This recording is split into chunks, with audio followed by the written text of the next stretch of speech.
अच्छा, अब हम देखने वाले हैं कंट्रोल स्टेटमेंट प्रोग्रामिंग लैंग्वेज के अंदर या फिर जावा के अंदर क्या होती हैं। तो यहाँ पे ये देखो, सबसे पहले हम एक मेन चीज़ देखने वाले हैं। हम एक मेन चीज़ के बारे में देखने वाले हैं कि व्हाट इज़ कंट्रोल स्टेटमेंट।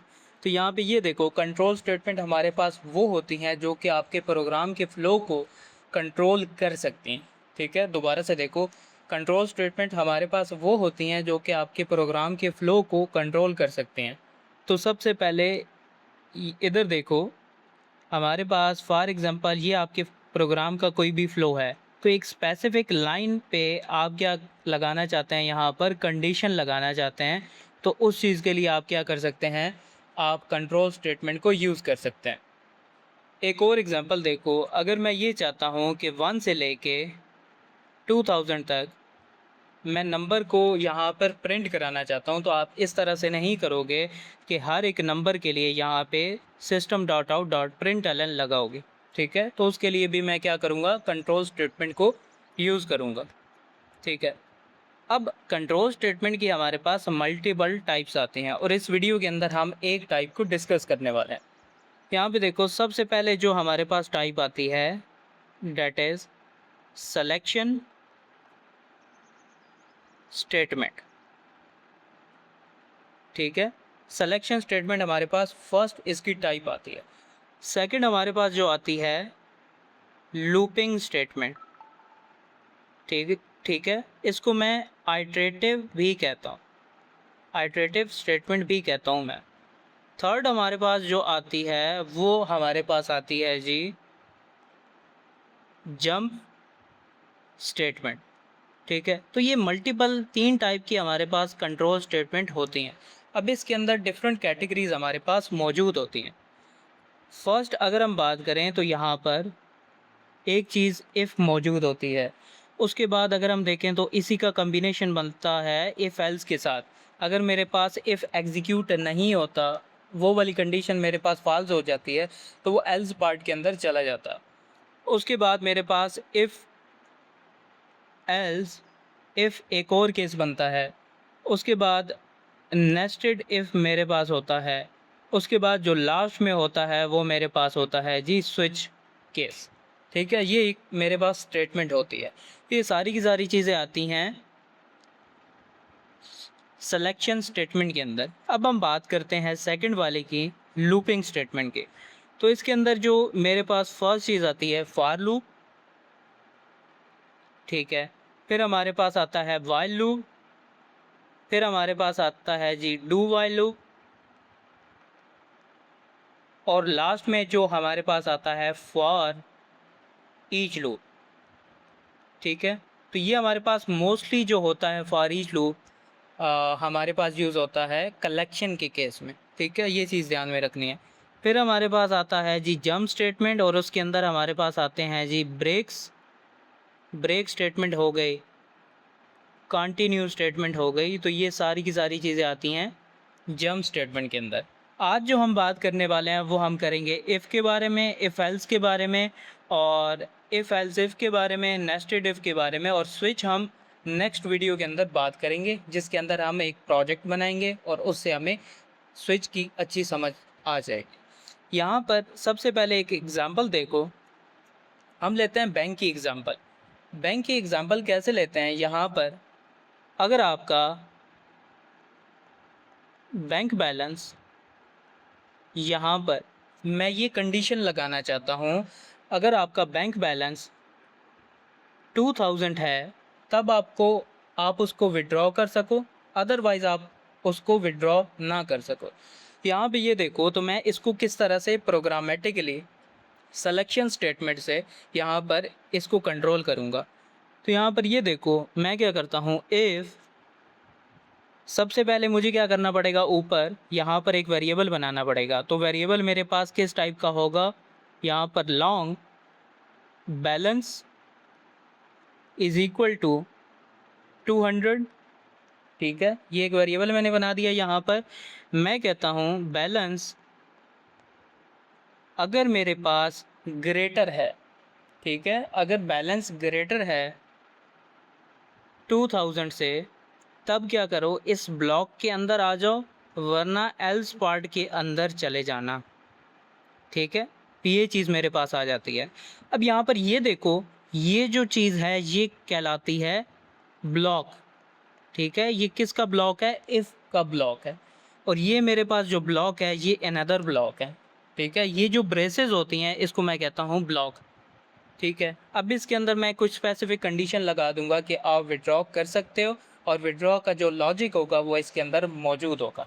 ठीक है, अब इसी चीज़ को हम प्रैक्टिकली करके देखते हैं कि किस तरह से हम आईडी के अंदर इसको एग्जीक्यूट कर सकते हैं।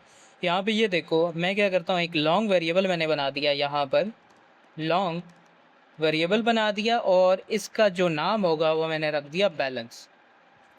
1000 यहाँ पर इसकी मैंने यहाँ पर वैल्यू प्रोवाइड कर दी। अब इफ़ स्टेटमेंट, यहाँ पर मुझे एक कंडीशन लगानी है, अगर आपका जो बैलेंस है वो ग्रेटर है 2000 से, तब आप इसको विड्रॉ कर सकते हो।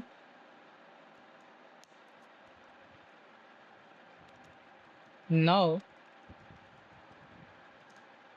You can withdraw the money. ठीक है, आप इसको विड्रॉ अब कर सकते हो। ठीक हो गया। अगर ये चीज़ मेरे पास फॉल्स हो जाती है, ये कंडीशन फॉल्स हो जाती है, तब वो एल्स पार्ट के अंदर जाएगा, और यहाँ पर वो जो स्टेटमेंट मैं प्रोवाइड करूँगा वो एग्जीक्यूट हो जाएगी।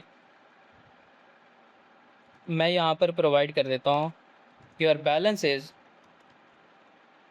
लो।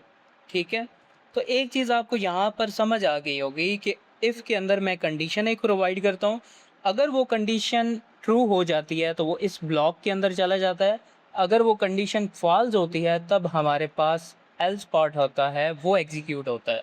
अगर ये कंडीशन ट्रू हो जाती है तो वो एल्स पार्ट को एग्जीक्यूट नहीं करेगा।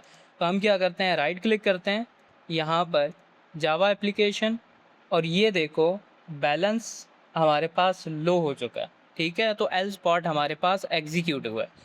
अगर मैं यहाँ पर 2000 भी कर दूँ तब भी एल्स पार्ट ही एग्जीक्यूट हमारे पास होगा। ये देखो एल्स पार्ट है, क्योंकि मैंने यहाँ पर कंडीशन कौन सी लगाई है, ग्रेटर की लगाई है। अगर मैं greater than and equal to लगा दूँ, अब इसको एग्जीक्यूट करूँ, तो यहाँ पर मेरे पास इफ़ वाला पार्ट एग्जीक्यूट हो जाएगा। ठीक है, तो क्योंकि इक्वल टू मैंने लगा दिया कि मेरी अगर यहाँ पर कैश इसकी इक्वल भी है तो ये एग्जीक्यूट हो जाएगा। ये चीज़ हमारे पास इसके अंदर आती है। अच्छा, ये चीज़ इसके अंदर आ गई। अब मेरे पास एक और स्टेटमेंट भी मौजूद होती है, जिस तरह के हमने यहाँ पर देखा था कि अगर मेरे पास इफ़ स्टेटमेंट है तो मेरे पास इफ़ एल्स भी होता है, ये हमने ऑलरेडी यहाँ पर देख लिया। उसके बाद मेरे पास इफ़ एल्स इफ भी होता है। ठीक है, ये अब क्या होता है, यहाँ पर ये चीज़ देखते हैं,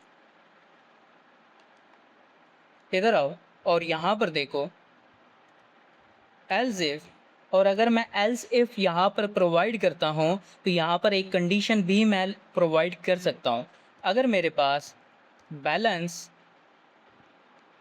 इक्वल टू 1000 है तो मैं इस स्पेसिफिक कंडीशन को क्या करना चाहता हूँ, एग्जीक्यूट करना चाहता हूँ।